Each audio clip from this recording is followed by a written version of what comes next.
Against dire warnings from leaders around the world, Iran and Israel strike at each other again. Iranian missiles penetrating Israeli defense systems, in one case hitting the port city of Haifa, injuring more than a dozen people according to local hospitals. Israel launched its own attacks on dozens of targets in Iran. All while diplomats scrambled to resuscitate talks on Iran's nuclear program, halted by war. In Europe, foreign ministers from France, Germany, and the UK and the EU met with Iran's foreign minister.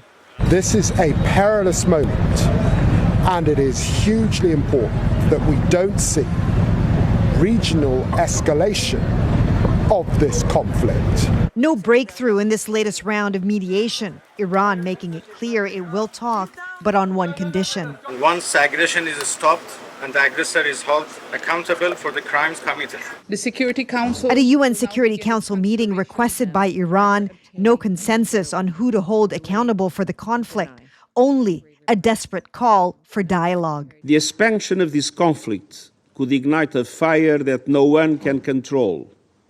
We must not let that happen. UN ambassadors from Israel and Iran vowed to keep fighting, all while accusing the other of causing instability in the region. Iran has never initiated any war, while Israel, as an occupying and terrorist regime, has a long and dark history of illegal use of force.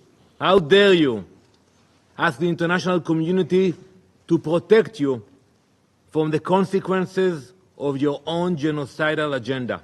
President Donald Trump said he'd give no more than 2 weeks for diplomacy to work and that the U.S. needs to be at the table.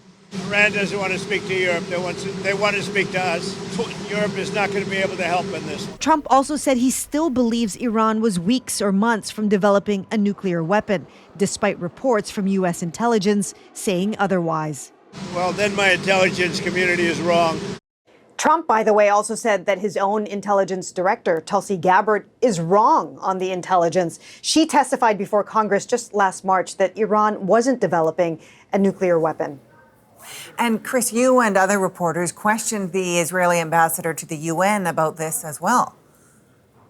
Yes, we did. Israeli Ambassador Danny Danon, he didn't share details, Erica, but insisted that their intelligence shows that Iran's nuclear program is military, not civilian. And he also called Iran masters of deception. He said that his government has no faith in negotiations until they see results, such as a clear and transparent dismantling of Iran's nuclear capabilities. All right, thanks for this. Chris Reyes in New York.